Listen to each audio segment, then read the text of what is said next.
When is something good enough? When is a person good enough to be a friend? When is a project good enough to be complete? When is a dream good enough to pursue? When is a skill or a talent good enough to share with others? I have spent most of my life plagued with impossibly high standards for myself and unfortunately for the people around me. Now, I don't think there's anything wrong with having high standards.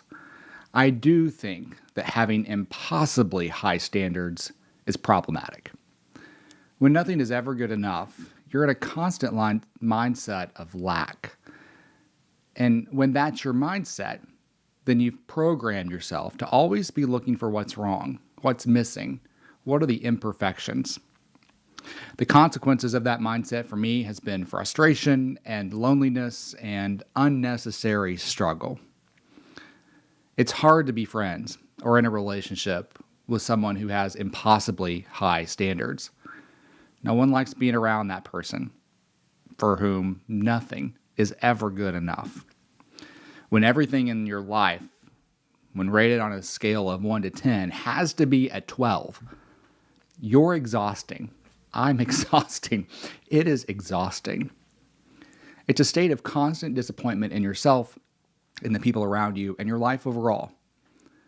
Life isn't set up for everything to be impossibly perfect.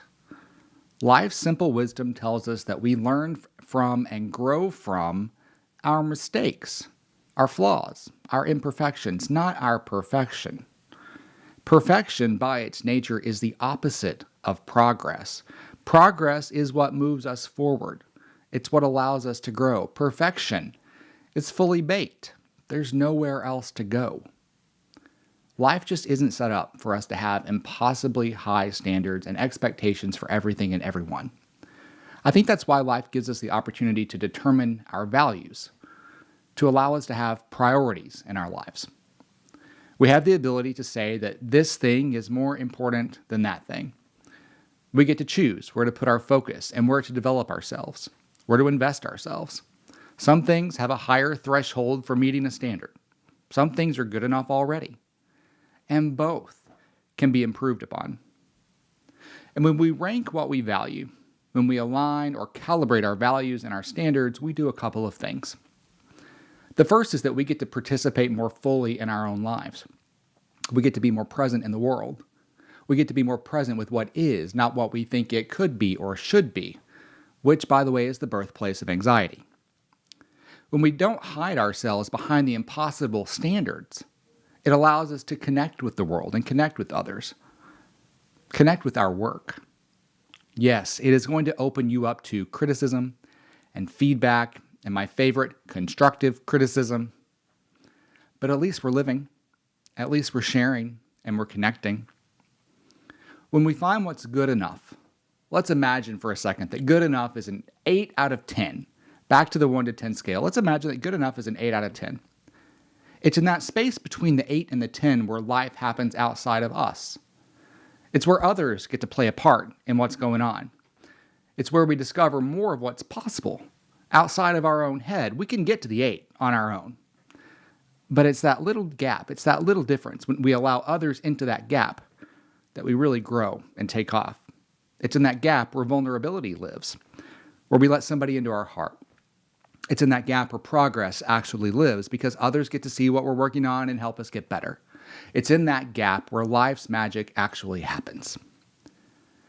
And the second thing I think happens when we align our standards and our values is that it lets us breathe a little easier. It lowers the anxiety just a little bit. I don't have to obsess over the fact that I don't have six-pack abs anymore like I did in my 20s. It's good enough to be fit and healthy. People who are kind and respectful, who have my back, who demonstrate that they care about me as a person and not what I can do for them, those people are good enough to be my friends. I don't have to hold other people to this impossible standard just to be my friend.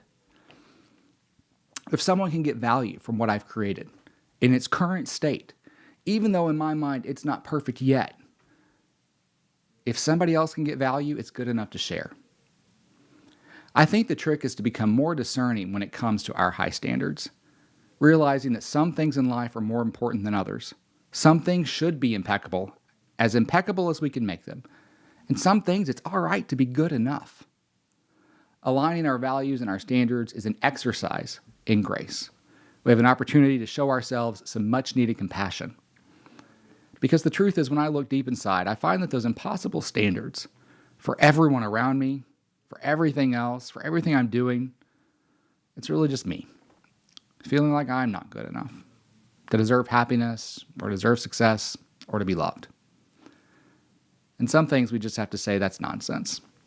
Some things we have to rise above the chaos in our head and just say, we know that's not true. You, me, we're good enough right now. We're good enough. May you have joy, peace, and happiness, good health and well-being, a life of ease and prosperity, the courage to get what you want from this life, the clarity to know what that is, the imagination to not sell yourself short, and the discipline to see it through.